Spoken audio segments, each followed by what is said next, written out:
All right, let's begin. Well, first of all, welcome. Welcome to the audience dialing in from all over the world. Also, welcome to Mitch Presnick, who's our speaker for today.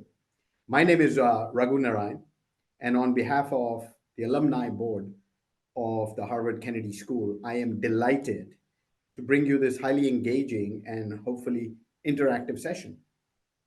So, in the next 60 minutes, Mitch will explain the complexity of US China political and business relationships, and more importantly, the path forward for both these countries. Now, Mitch is uniquely positioned to explain this topic, having lived for over 30 years in China.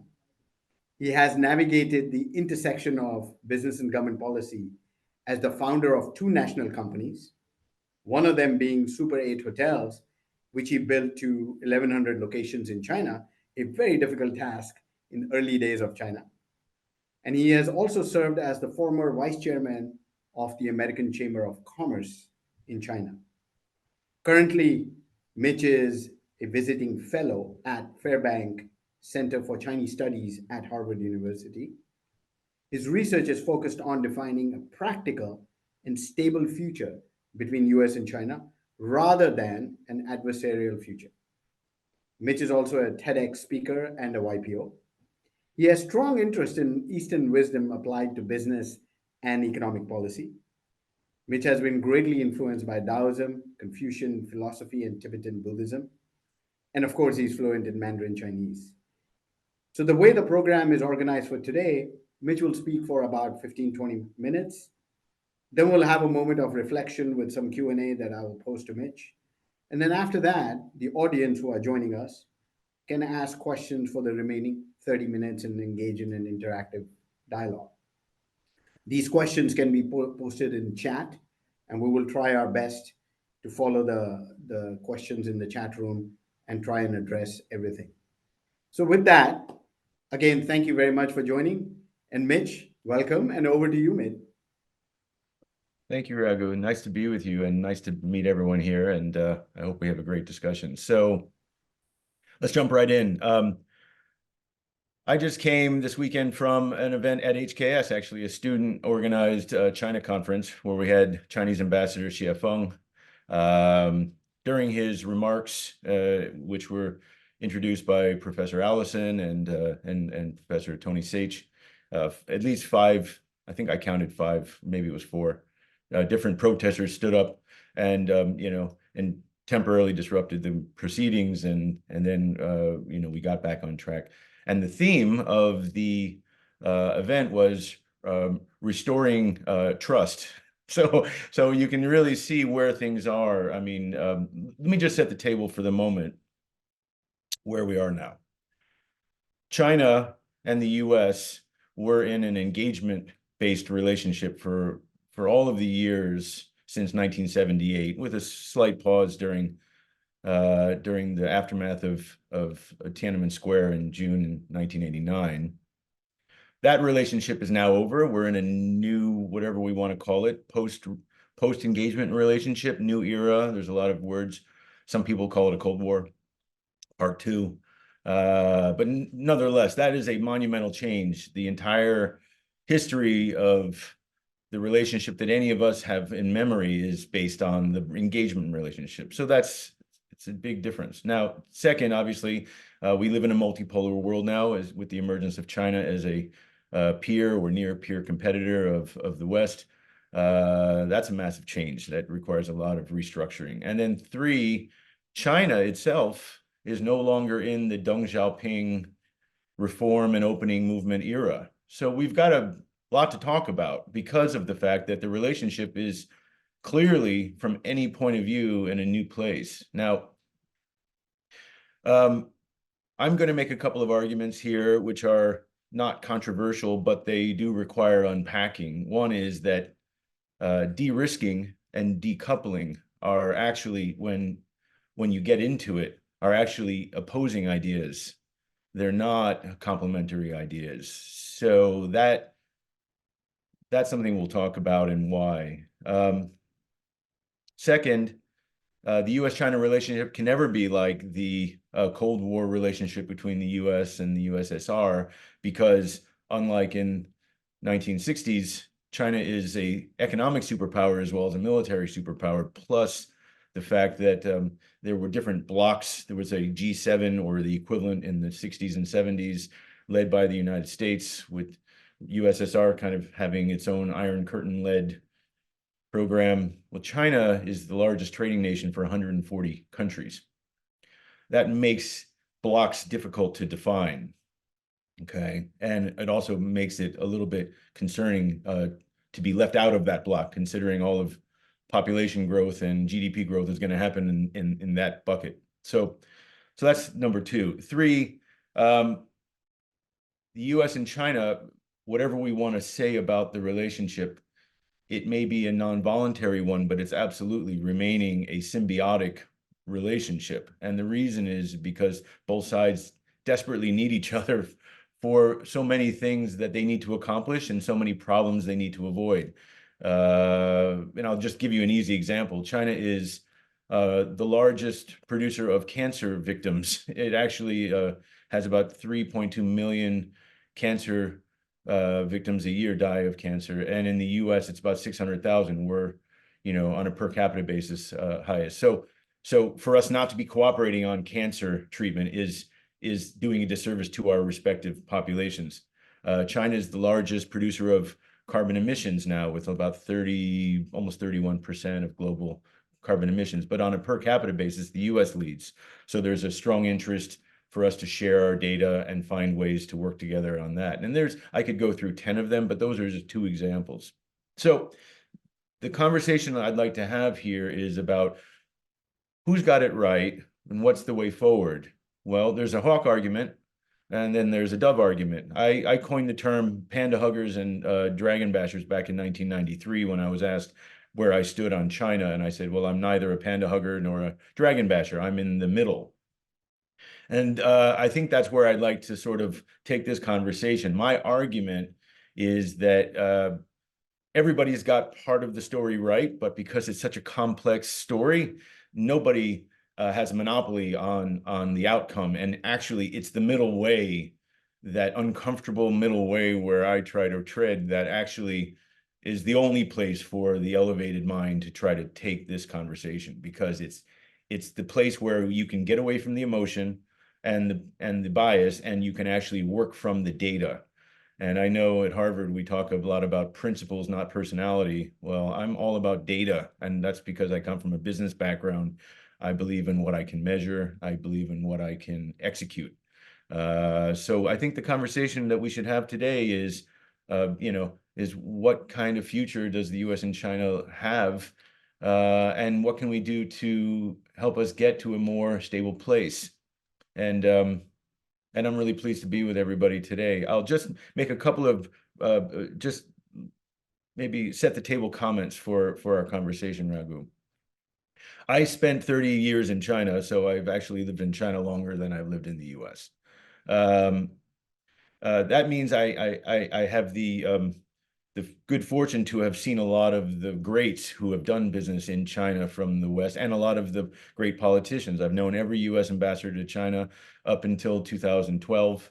I spent a lot of time with even the early ones who were basically coming from the security apparatus in the US. So I got a good dose of that piece early on. My mentor was Sidney Rittenberg, the man who stayed behind. He was jailed by Mao for 7 years, almost 7 years, because he was accused by Stalin of being a US spy when he was with Mao and the other leaders in Yan'an. And then he was jailed again by Jiang Qing, Mao's wife, who was part of the Gang of Four, during the Cultural Revolution, because he tried to save some of his colleagues from persecution. So my training comes from people who are certainly not panda huggers. On the other hand, I come from the business community, which has been very constructive on China for reasons that I'll get into, but I can promise you it's not because we're a bunch of folks running around with monocles chasing shiny dimes. It's because we understand that the shared interests that the US and China have together in that Venn diagram are as important to creating global stability as anything that can be produced on the political economic side, because it's actually the shared interests that have kept this relationship going. And believe it or not, it hasn't always been smooth sailing. We almost had a disengagement around the time of China's accession to the WTO. And that was a very close call, and it would have resulted in exactly where we are now, but 20 years earlier, where you had a much more desperate China, more unstable. It could have easily been North Korea times 10,000. So the relationship always having been characterized by some combination of cooperation and competition. The one common ground has always been that it's on a continuum, and that continuum has swung back and forth.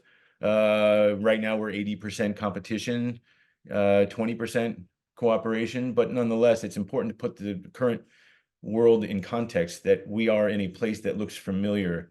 It's certainly heading back in the right direction now, because I think both sides looked over at the abyss and decided that it's better for us to try to add a third C, which is communication. So I think I'll stop there because I would like to make sure we have lots of time for questions. But those are the ideas that I'd like to evaluate further together. Thank you, Mitch, and that's certainly a good opening. Well, let me ask you a question that naturally comes to mind. 30 years ago, China was very different. It was not economically our superpower that it's today. And in your history in China, what has changed and why?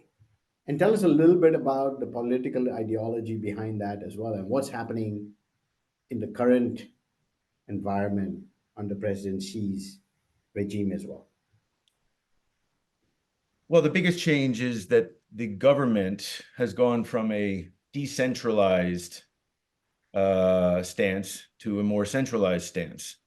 So historically, China, without getting into too much history, historically China has had two commonalities for its entire unified history, which is generally assumed to be around the Qin dynasty. It's been a country that abhors chaos, seeks harmony and unity, and then looks for control.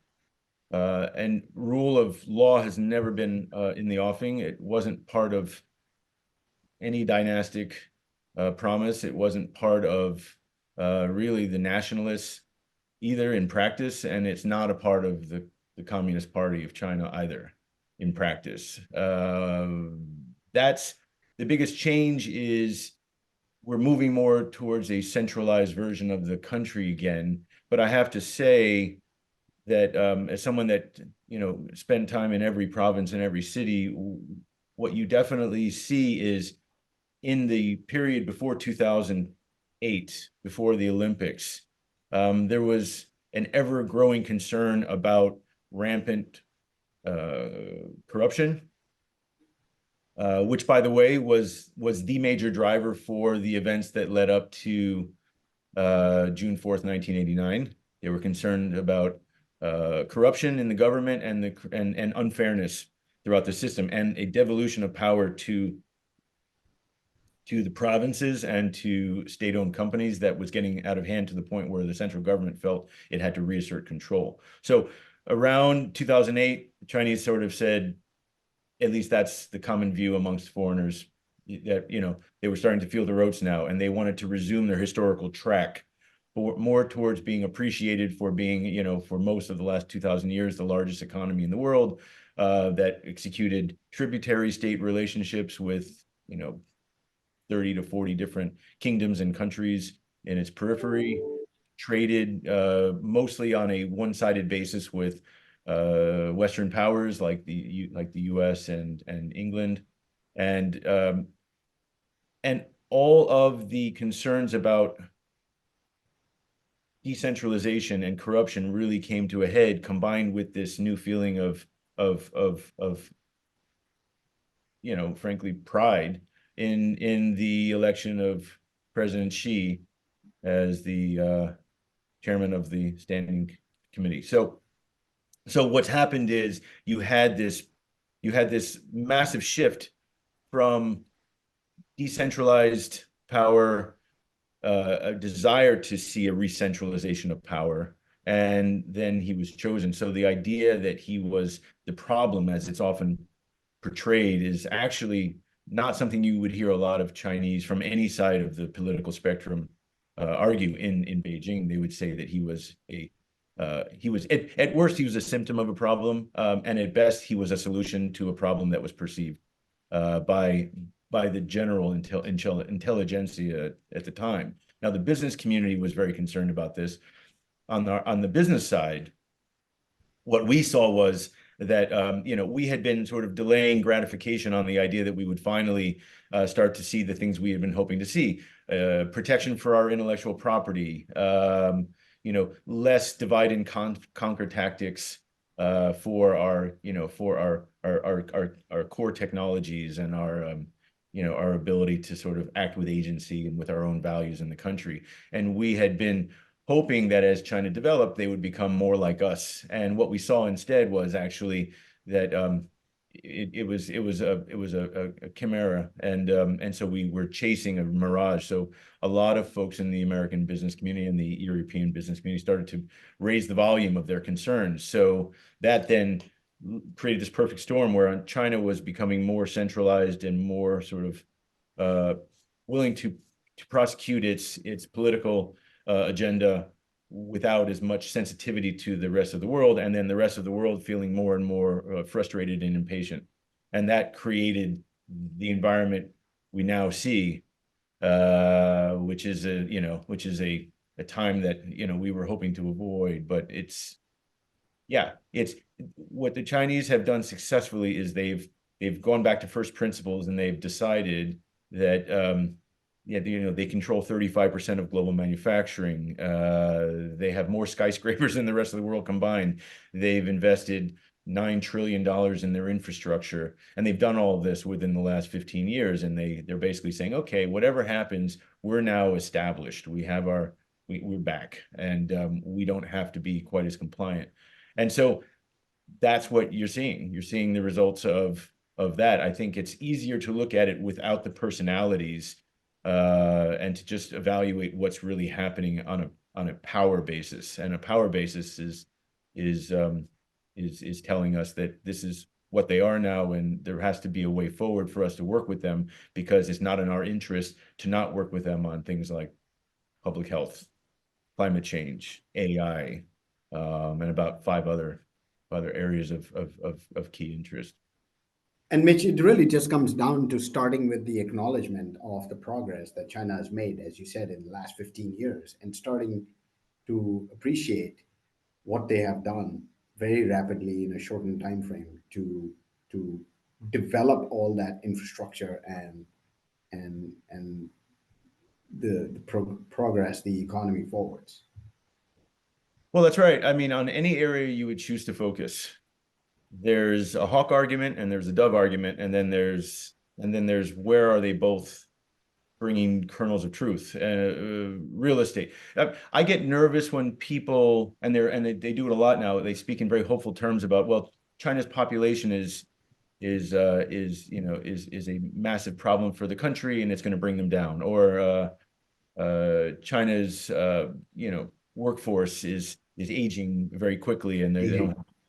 Or they've got tons of ghost cities. Or let's unpack a couple just so you can kind of understand how I look at the world through my eyes. So real estate, obviously Super 8's in the real estate business as well as the economy hotel business, so it's an area we know well. So there are about 90 million empty units in China that represent an investment in the trillions. Now, people say, well, that's weird. That's dead assets and everything else. But on the other hand, China has urbanized 750 to 800 million people in the last 30 years. So which do you choose to focus on? You can choose to focus on 90 million units. That's true. That's a problem. But they could fix that problem if they created the tax structures to incentivize owners to rent those out. And for the blocks that were owned by bankrupt real estate developers, they could have those things put into separate LLCs, and they could be repackaged. And just as the U.S. kind of handled the aftermath of the GFC, Chinese could do that too. So I get nervous when people say, "Oh, but the real estate that bubble is going to collapse." First of all, it's not a strategy, and hope is not a strategy, even for those that would wish that. And second of all, it doesn't necessarily show the whole story. EV and solar. China has an overcapacity of EV and solar. We saw Secretary Yellen go over just a couple of weeks ago, and that's a real concern. On the other hand, China has reduced their oil usage by 50 terawatts of energy. The only major country to reduce oil usage at that scale. And they did it because of this overcapacity of solar and wind. China will have 1,400 gigawatts of solar and wind generating capacity by 2025. That's next year. That's more than the entire installed base of energy generation in all of Europe. Just solar and wind. So I mean, so on the one hand, we can complain about their overcapacity, and we'd be right. On the other hand, what they're doing is giving a massive support to the idea that we might have a lower carbon future. So these are the kinds of things that we need to look at and evaluate them with clear eyes. Absolutely. Mitch, there's some questions coming in through the chat, and I encourage other people, other audience, to also put questions in the chat room. So let me just quickly summarize what Anne, and thank you, Anne, for putting your thoughts in. But I will try to reformulate that into a question. And Mitch, the chat talks about the U.S. rhetoric towards China seems to have shifted from China acts unethically in sensitive country industries like semiconductors to the whole of China economic miracle was based not on tens of million families sending their children to work, but rather than sort of cheating or copying. And in these type of narratives, Mitch, obviously there's a lot of goodwill that gets destroyed on both sides. Now Yellen going there was obviously helpful, but where do you see the overall intent? Okay, and how do we move the intent from destruction to construction of a better future? Like, what would you comment on that? Yeah, I mean, since I had a ringside seat, as it were, for the engagement period, I can tell you what the Chinese did very well was vertical integration. They were able to, call it industrial policy, call it industrial coordination. What they decided was that, here are the key opportunities for the country over the next 5 years, 10 years, 20 years, 50 years, and let's get government, let's get academia, let's get science, let's get commercial and finance all around those things, and let's make progress. So I was trading rare earths with China in 1992 when I was working for an American uranium trader based in Denver. I was based in Hong Kong at the time, but the company was headquartered in Denver. And I remember going into Minmetals, which was one of the Chinese state-owned metals trading companies. You've probably heard of them. And they were talking about how they had a 50-year plan to dominate rare earths. And I said, well, that's interesting. Why are you doing that? And they said, well, because we think rare earths are going to be much more important than they are now. What we foresee is that, lots of the technologies of the future are going to need rare earths, and we want to corner it. And we're surprised that other people aren't doing the same. And I went back and I made a proposal to my company that we start buying up, or we set up a separate fund to start acquiring and developing rare earths, mining and refining capabilities. It wasn't successful, but that's what happens when you have a country that has the benefits of command capitalism, as it were. It's an advantage. They can take a longer term view. I can tell you, as someone who comes from the business world, we have to focus on serving our stakeholders in the short term. and we don't always get to serve our stakeholders equally. Because some stakeholders will run us out, and others will be more patient. China doesn't have that issue. So you know, they produce more STEM graduates than the rest of the world combined. Do they cheat? Absolutely. Every chance they get. I mean, like we had fake Super 8s all over the country. We couldn't get, I mean, when we would try to enforce our franchise agreements for years and years, we had a lot of support from the central government, but when it came down to execution and a lot of China happens at the local level. Like that's one thing people don't realize. They think of it as this monolith that China, the Chinese central government controls everything. And actually, a lot of the real governing happens at the local level. I'll give you an example. I mentioned that China had invested about 9 trillion in infrastructure in the last 15 years. Well, 7 trillion of that was local government funded. Only 2 trillion of that was central government. And that means that they control the majority of where the money is going. So they're also doing the majority of the cheating, the majority of the IP theft, the majority of everything. It may all be kabuki theater. Behind the scenes, they may all be happy about it and coordinating, but the fact that they take a whole country effort to the things that are important to them is the takeaway message. Not that they don't cheat or that cheating was the only way they got here. They got there because they produced more STEM grads than the rest of the world combined for the last 10 years. I mean, they're producing like 1.4 million STEM grads annually. The U.S. is producing, a small fraction of that, right? We don't even have enough for the jobs that are available in this country.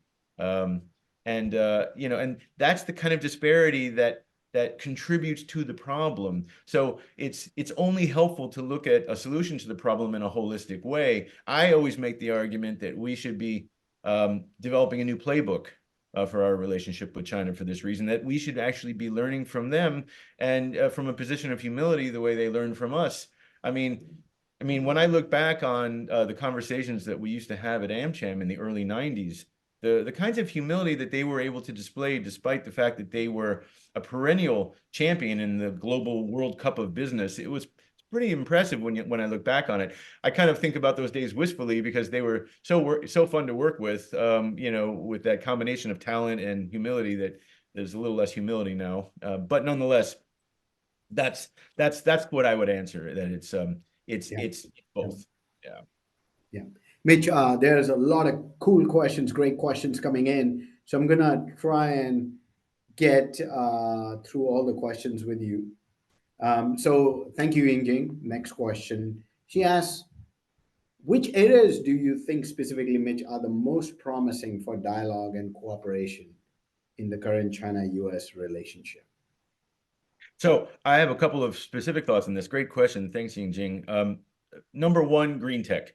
That's a no-brainer because Chinese technology and their supply chain and their capacity on green technology is 2 or 3 generations further along in most areas than the US and EU now. And so since there's a global climate crisis and since everybody needs to create installed capacity at scale at this point, that's an easy one. I'll give you a great example of somebody doing it well. The Chinese company Longyi Solar, which is the largest solar company in the world, has just opened a plant near Columbus, Ohio, a JV plant. They're the minority owner. The majority owner is a US firm called Invenergy, and the JV plant itself is called Illuminate USA. Now, this plant produces their most advanced solar photovoltaic cells. And they're not only going to be selling them in the United States, but they're also in a position where they've got a China price where they can export those into the global South, where they have projects. So it all of a sudden puts the US into markets where we would normally not be cost competitive. So it accomplishes a bunch of things. It helps us transfer technology that we need to have. It helps us understand the know-how of how these supply chains work, and it helps us achieve a China price, and we get to do it together with the Chinese. So that's an obvious one. Green tech is a great one. Public health, I mentioned earlier. I think, considering that some of the most important research the U.S. leads in things like stem cell, but the Chinese have aspects of stem cell research which are further ahead because their regime for regulation is a little more flexible than ours, so they can actually achieve more and understand some things on a quicker timeline. So they have a few advantages there. AI is one. I know that sounds silly because everyone considers AI to be adversarial, but the fact is, it would make no sense for the U.S. and China to each develop AI separately, only to discover that AI dominates both of us. So there are common interests. I look at that one as sort of the spacecraft from the faraway galaxy argument, that if we actually saw extraterrestrials come down, the U.S. and China would have to find a way to work together if there was a threat, right? So that's kind of what I consider AI to be, an opportunity to do. And by the way, it should be mentioned that for those that are interested, technology in general is an area where we ought to be looking at decoupling being a riskier option than smart engagement, because China leads in like 36 out of 45 categories of new technologies now. And while we in the West have great leads in certain aspects of each of those technology areas, the fact is it would take us years longer to develop some of those tech separately. Now, there are certain things that I'm not in favor of decoupling, and I think that the direction we've taken on things like advanced IC chips, I think that's probably the right thing to do. I think that that frankly the Chinese were so good for so many years at setting up a trade and an investment regime which encouraged transfer of technology and encouraged a quick transfer of certain know-how pieces, that it was much easier for them to catch up using tariffs and non-tariff barriers to encourage Western companies to invest in China. And you see it now with their auto industry, which was nowhere in 1995. And now China is the global leader in auto manufacturing. So those are some examples that I would say, and there's others, but those are some of the good ones. Yeah. Thanks, Mitch. Next question coming from, and I apologize in advance if I mispronounce anyone's name, from Christian Kohler Ma. During coronavirus pandemic, the central control run by China, that didn't quite work out, especially towards the end. I think the first couple of years were, look how great we are doing, and then it just exploded in 6 months.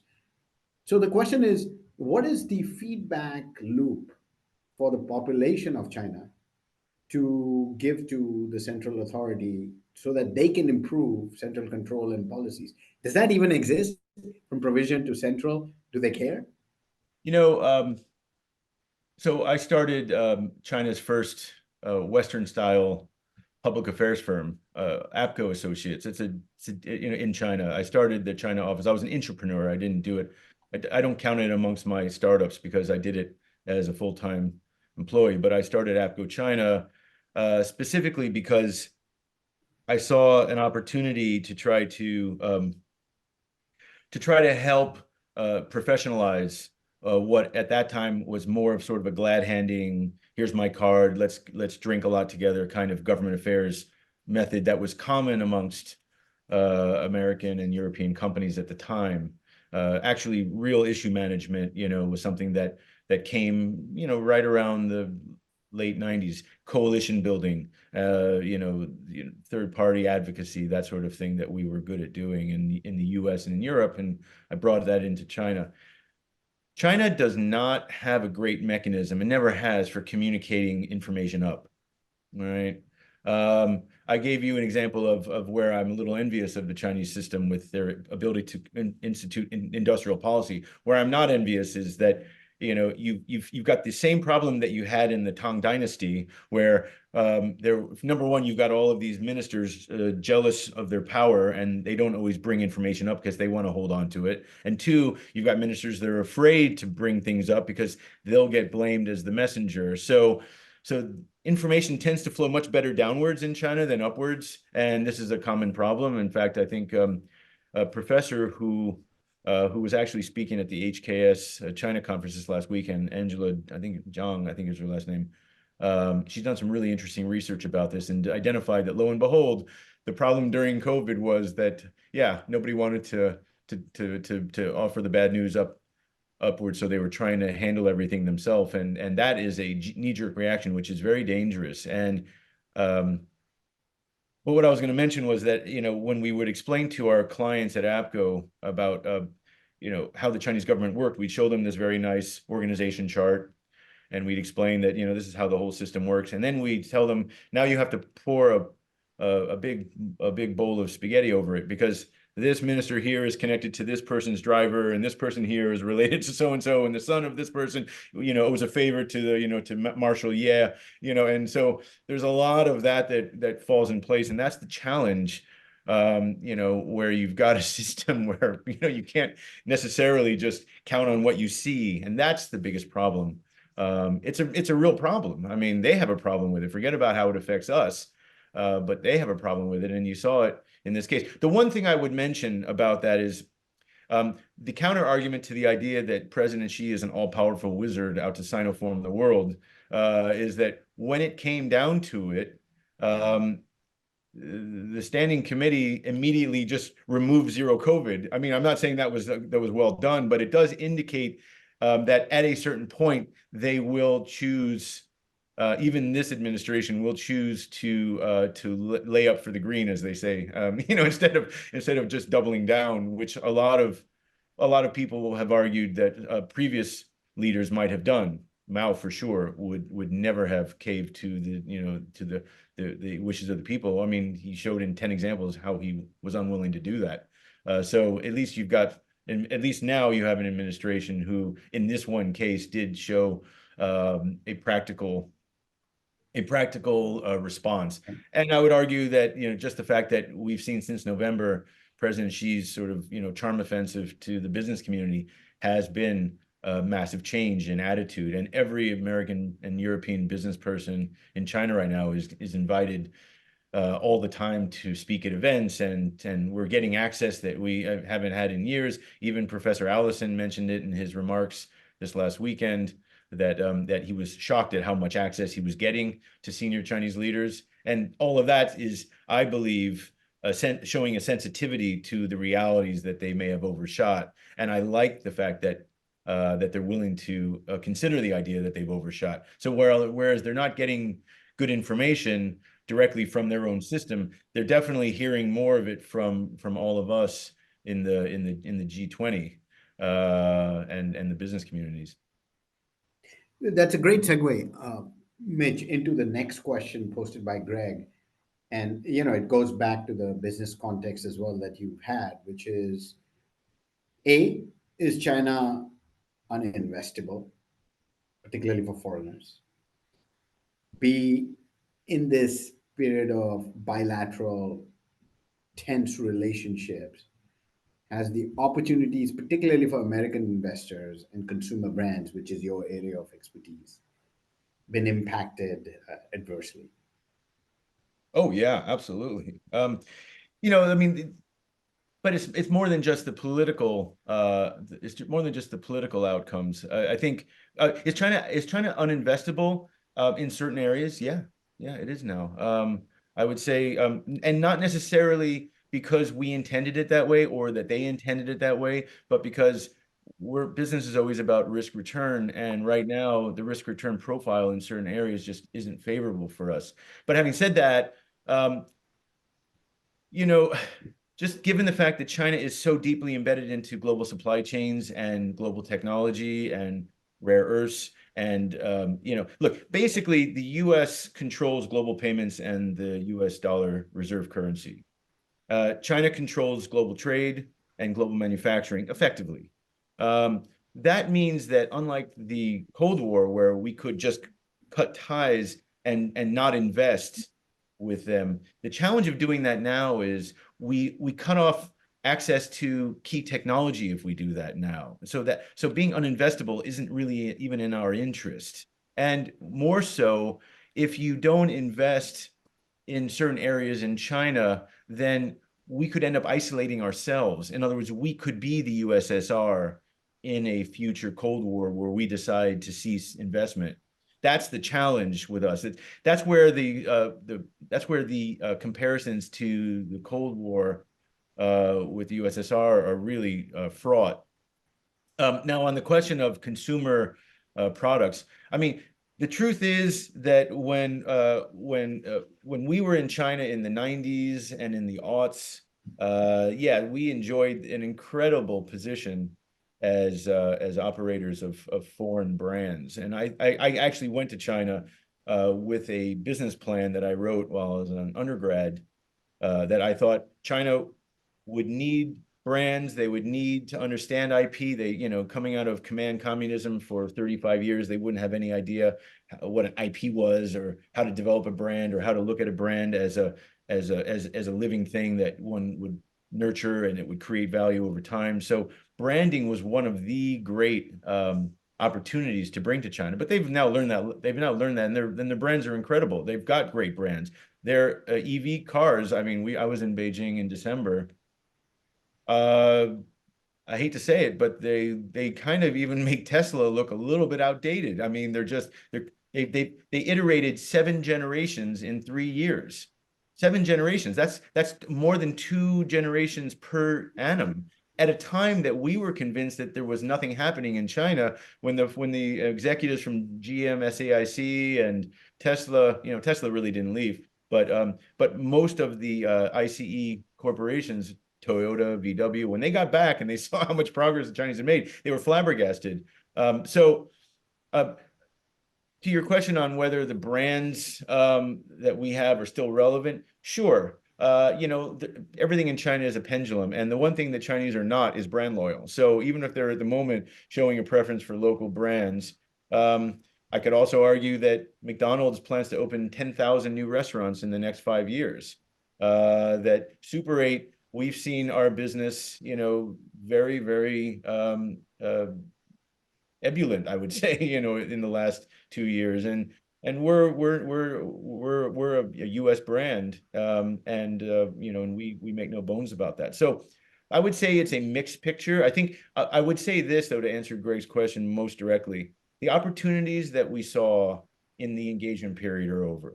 The opportunities we have now are more in the area of what can we do together in the global South? What can we manufacture? How can we address global issues with China? Because we can ring fence that.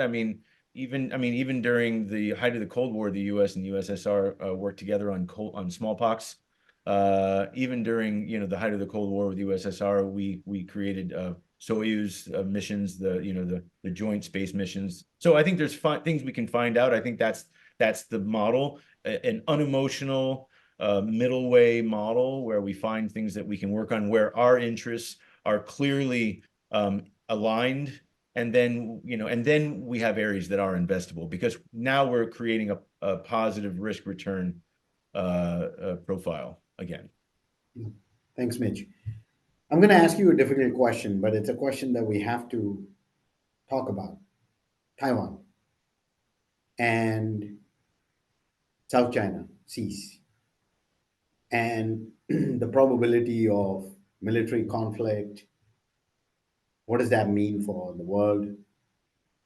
And what is your view of the military activity that China has had in South China Seas? And where does that all take us? Sure. And what should what should be the response be for the rest of the world to continue towards a constructive future? Well, I think right now there is let's look at the history just for a second. I don't like to talk too much about history, but if you look at the history of this, China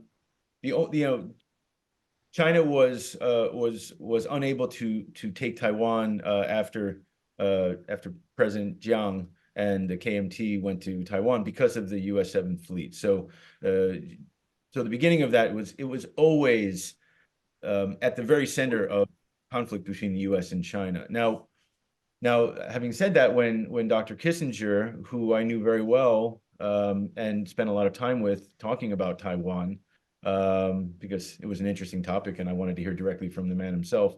When we talked about it, he always pointed out that we had found a nice way for everyone to kick the can down the road, and he kind of wished that we had left it that way, because the Chinese were prepared to put the issue aside for 100 years. Both Chairman Mao and Deng Xiaoping both said, we can let later generations, smarter generations address this question. So I don't think the Chinese generally have a timeline. You might hear about timelines now. I mean, I don't know. Who knows? We should take everything at face value and say that they've got a timeline. But I would also say that Taiwan has the same problem that the other East Asian tigers have, Japan and Korea, that they are politically aligned to the U.S. and the developed West, but they are economically dependent on China. Taiwan is China's China is Taiwan's largest trading partner by a large margin.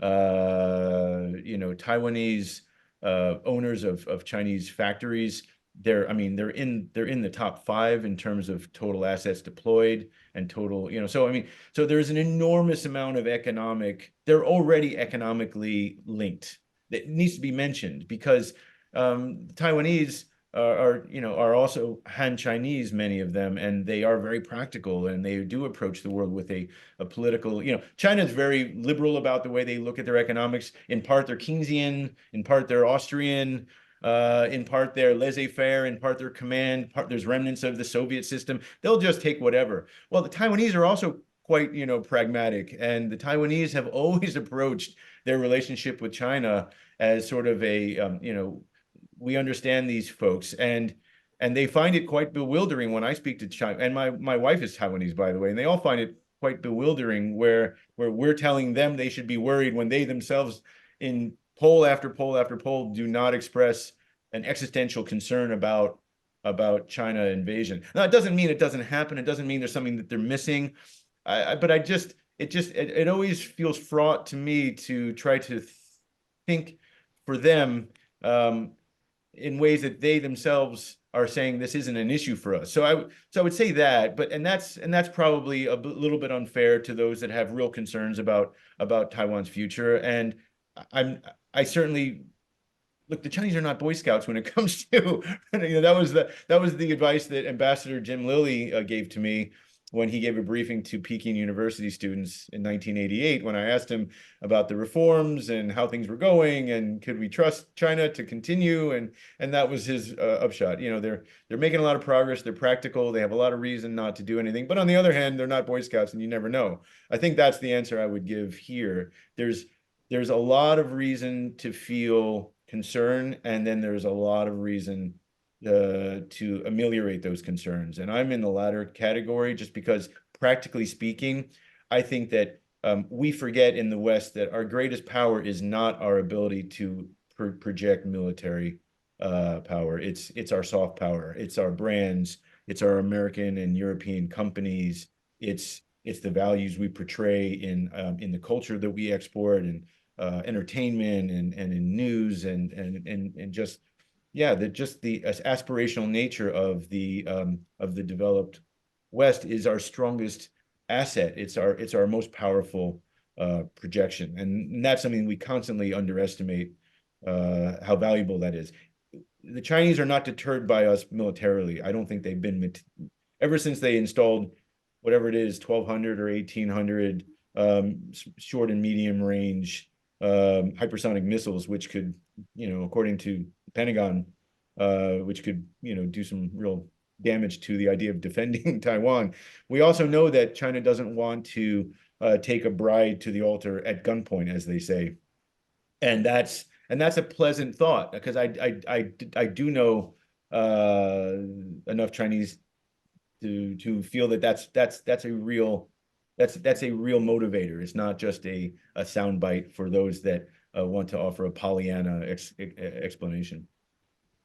Yeah, thank you, Mitch. Probably another question that may be challenging to answer, but want to hear your views on it. There were certain industries which all of a sudden were heavily impacted by policies, education, technology. Now, one can argue that, that was done with some rational thinking behind it, but one can also construe that President Xi had some irrational thinking behind those policies. Where do you observe the the rationality that the Chinese government has had while instituting certain policies, which to the rest of the world may seem to be quite sudden and irrational? Yeah, there is a groupthink that takes place in China that produces decisions and news that we find really troubling for good reason, because it's if you want to use an extreme example, look at the Cultural Revolution that the entire country was plunged into a frenzy because Chairman Mao decided that he didn't want to be ousted by his next level deputies, so he decided to go below them and to create mayhem by kind of throwing the whole system into disarray.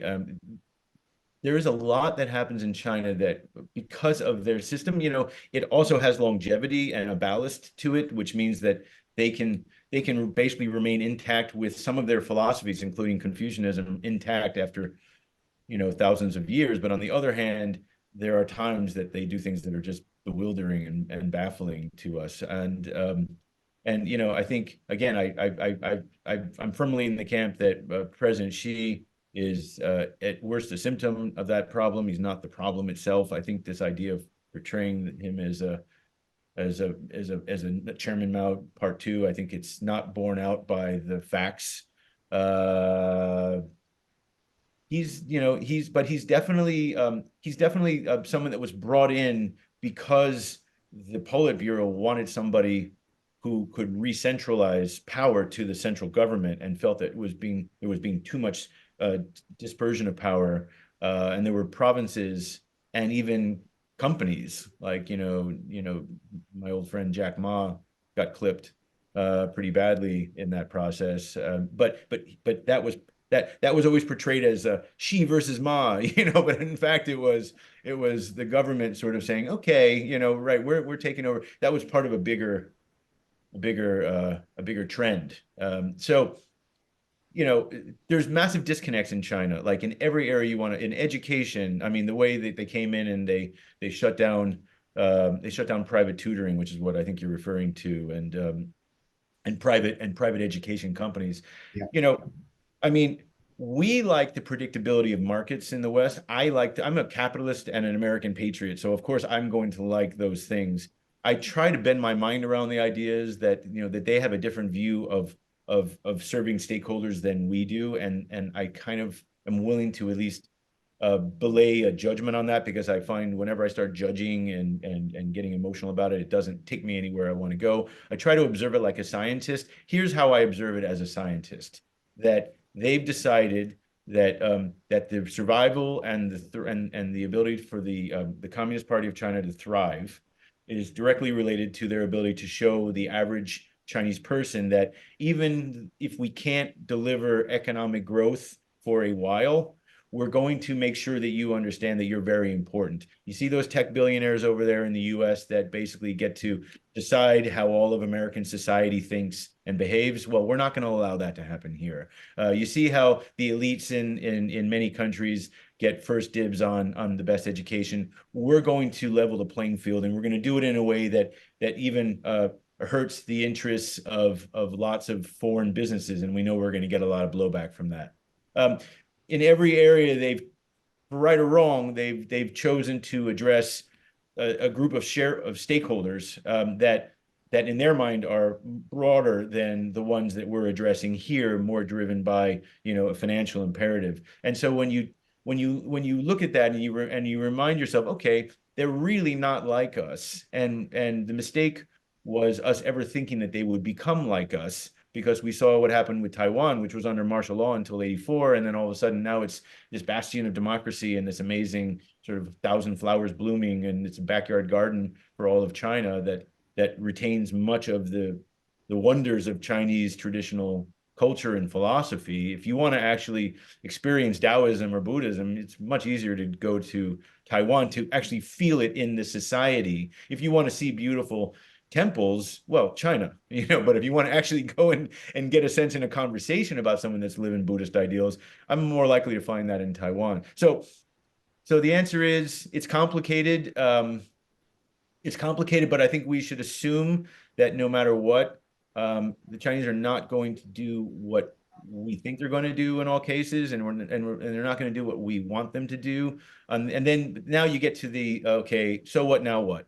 So we're not dealing with a peer competitor that we're going to be able to defeat, in my opinion, economically or militarily. So what do you do now?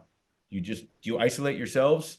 Or do you find areas to work together and kind of build out from there and manage risk and I would make the argument that the global South has never had as much love as they have right now because you've got two different superpowers both bringing candy and flowers to to South America and to Africa and that's an opportunity for us. Like I mean, we should be taking that opportunity and we should be figuring out in our own institutions and our own political economies how to figure out ways to offer direct value to these countries and I think the world benefits from the competition in that regard. Thanks, Mitch. And just a quick question, which Saima posted. Um, I don't know if you have the statistics or not, but what percentage of Chinese STEM grads enter the US market, or maybe even Chinese grads? And what efforts have we made to collaborate with China and India? And I assume we meaning US to collaborate with China and India. And of course, with India, there's a lot of collaboration going on right now as a perhaps a beneficiary of China Plus strategy. So So something around, I think I saw the statistic that was 70% or 75% of STEM grads from American universities are not American citizens. And I assume most of those come from places like China and India. China is the largest producer of, STEM grads, but we produce a lot here and right down the street at MIT, they're producing some of the best work in the world. The challenge for us has always been connecting government policies to the ability to retain them, right? That's the H-1B, that's really like, I mean, that one just seems like such a no-brainer. You've got all these folks that want to stay here and want to enjoy, the benefits of living and working in the society, and yet many of them, when you speak to them, are privately very frustrated that then they what they really want is to have a foot in both worlds is what they really want. They all want to have, they want to have kids studying in the UK or Australia or US, and then they want to be able to have a house somewhere in one of those locations, and they also want to have business in China, or they want to just come over and live here and be part of and be part of the West and enjoy all that. But either way, it's a policy that could be addressed, and this is where I really think that business has a role to play in the future of the West's strategic goals on China. For example, if the U.S. Made it really if they made it really easy for STEM grads to stay, well, then that we benefit from that in the ability for us to, we can't find enough engineers for the TSMC plant in Arizona. I mean, so, it's a concern. It's a concern that many of us have, but we need to find practical ways for reshoring. America would like to see manufacturing reshore in the U.S. Well, okay, if you want to reshore manufacturing, then there's a role for American business in that, and there's a role for bringing in visas for STEM grads to stay and be part of that. And these are the kinds of things that require whole country efforts. They don't happen in the model of laissez-faire. They require a little coordination. yeah, thanks, Mitch. There's a request for your email in case people do want to Sure. It's connect with you. mpresnick at fas.harvard.edu. I can put it in the. mpresnick at fas.harvard.edu. I got That's that right. right? Yes. Thank you. MPRESNICK. Um, we are 1 minute past the hour. If there's one quick question that if you still have time to take, Mitch, maybe you could do it, and then any closing remarks from you. What do you think will happen in the high tech field? 6G. You talked about AI already. Is this competition unavoidable? I think it is unavoidable, but it depends on how both parties play a cooperative game, cooperative economic game, or non-cooperative. But your views for Abigail? But- Yeah, hi Abigail, thanks. My views are that a zero-sum view of the world is no longer appropriate and applicable for the 21st century. What we got to remember, and I think we all see it here, is that this relationship in every sphere is being prosecuted in the fourth industrial revolution times. It's being prosecuted in the times of AI and synthetic biology and exponential technologies. And so the idea that a zero-sum mentality fits in with that it's just inappropriate. I mean, when I'm in China, the one thing that is obvious, yes, it's not a really fun place right now because confidence is low, consumer confidence, investor confidence, entrepreneurs confidence, all low. We'll see what happens. I think I see some green shoots there, at least as far as my business partners in China go, but we'll see. But as far as technology goes, there's just really so much more to be gained if the goal is competition, fine. Let that competition be fierce. And if we color outside the lines a little bit, and there's tariffs that maybe hurt the host country that's placing those tariffs. Okay, if there's a goal that makes sense to do it, let's do it. China actually looks at a whole country effort. We should be looking at a whole country effort. But more than anything, we need to be getting past a zero-sum mindset on things like especially technology, because what concerns me about technology specifically is there's this misconception that the West is leading in every area of tech and the Chinese are trying to catch up, and in a think tank report after think tank report, it's not the case. And so I'm arguing on things like 6G, we find areas where we can work together. We find areas there where partnering can be symbiotic, and maybe it can be mercantile and and a bit transactional, but there might be a role for that. That's what I would argue. Thanks, Mitch. We're out of time. It's been super interesting to listen to you. Thank you for that scintillating talk.